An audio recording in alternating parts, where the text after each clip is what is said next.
तो ईरान में खामेनेई के खिलाफ प्रदर्शन जारी है। तेहरान में प्रदर्शनकारियों पर फायरिंग का आरोप है। आईआरजीसी की इस फायरिंग में कई लोगों के मारे जाने का दावा भी किया जा रहा है। और आपको बता दें कि हिंसक झड़प में अब तक 12,000 से ज्यादा लोगों के मारे जाने का ईरान इंटरनेशनल पहले ही दावा कर चुका है।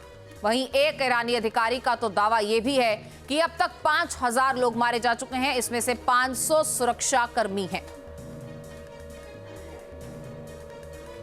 तो युद्ध क्षेत्र से लगातार आ रही इन बड़ी खबरों के बीच एक बार फिर से अब देखिए कि ईरान में हालात कैसे हैं। यहां पर प्रदर्शनकारियों पर फायरिंग का आरोप लगाया जा रहा है। तेहरान में यह फायरिंग का आरोप है। कुछ तस्वीरें भी सामने आई।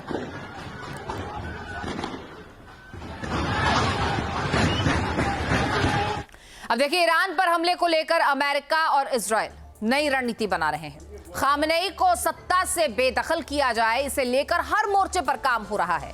ट्रंप ने खामेनेई की विदाई को लेकर अल्टीमेटम दिया है। वहीं ईरान भी इस जंग के लिए तैयार होने का दावा करता है। एक दूसरे को दी जा रही धमकियों से हालात कैसे तनावपूर्ण बने हुए हैं, ये आप रिपोर्ट देखिए और समझिए।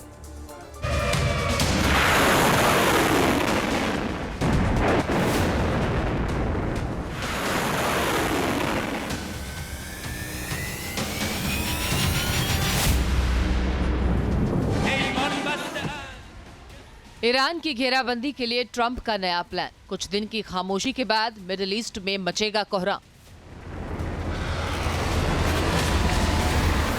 अमेरिका और इजराइल देंगे विध्वंसक हमलों को अंजाम।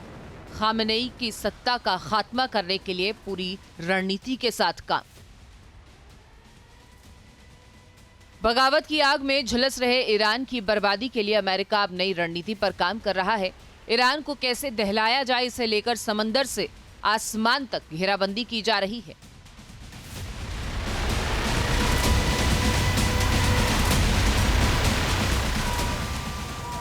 दावा किया जा रहा है कि हमला कब और कैसे होगा, इसे लेकर ट्रंप पूरी प्लानिंग कर रहे हैं।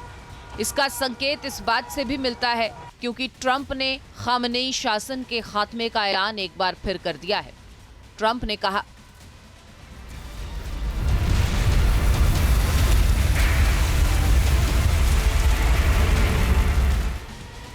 ईरान में नए नेतृत्व की तलाश करने का समय आ गया है।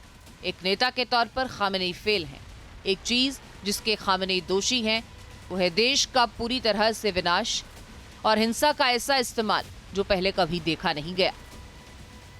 ट्रंप का ये बयान खामेनेई के उन आरोपों के बाद आया जिसमें सुप्रीम लीडर ने ईरान में प्रदर्शन के लिए सीधे सीधे अमेरिकी राष्ट्रपति को जिम्मेदार बताया।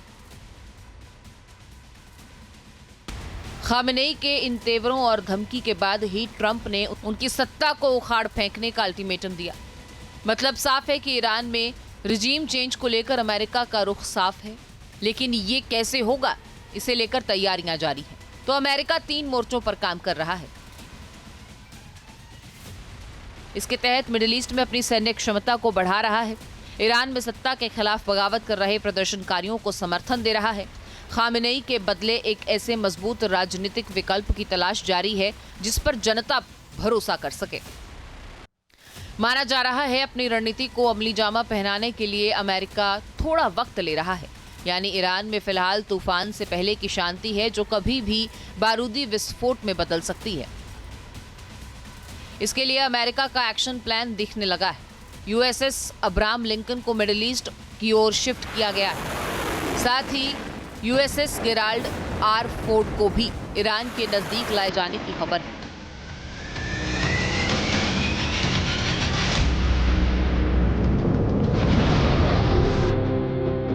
एक साथ दो बैटलशिप की तैनाती मिडिल ईस्ट में होने का मतलब साफ है कि अमेरिका समंदर में अपनी ताकत को बढ़ाएगा। उसके बाद ही ईरान पर अटैक करेगा ताकि मजबूती के साथ अपना मिशन पूरा कर सके।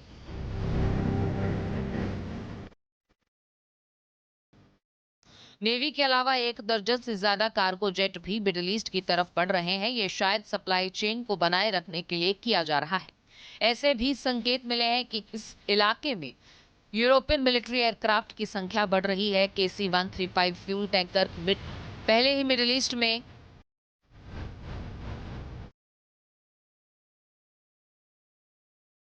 मौजूद माना जा रहा है कई और कार्गो जेट भी यहाँ तैनात किए जा सकते हैं। ईरान के साथ बढ़ते तनाव के बीच इजराइल भी अपनी तैयारियां पुख्ता कर रहा है। आईडीएफ ने जैसे अपने बेड़े में 3 नए F-35 फाइटर जेट्स शामिल किए हैं, जिनकी तैनाती के साथ ही इजरायली वायुसेना के बेड़े में विमानों की संख्या 48 हो गई है। आईडीएफ ने नए विमानों को ऑपरेशनल बनाने का काम तेज कर दिया है। अमेरिका के साथ ही इजराइल की इस तैयारी को ईरान के खिलाफ एक बड़ी जंग की रणनीति का हिस्सा माना जा रहा है।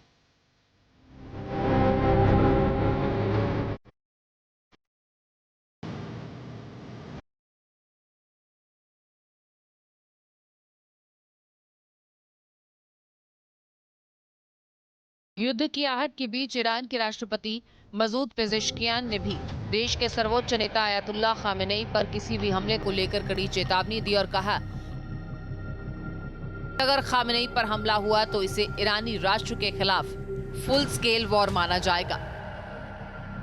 अमेरिका की धमकियों का जवाब ईरान भी धमकियों से दे रहा है, जिससे हालात तनावपूर्ण हैं। ऐसे में जंग छिड़ने के आसार भी बढ़ गए हैं। Team news nation. आपके मोबाइल पर तुरंत आएगी ब्रेकिंग न्यूज। स्क्रीन पर सबसे पहले दिखेगी बड़ी खबर। देश दुनिया की हर खबर एक जगह। अब आपके मोबाइल पर तुरंत फटाफट इंस्टॉल कीजिए न्यूज़ नेशन ऐप और रखिए खुद को अपडेट।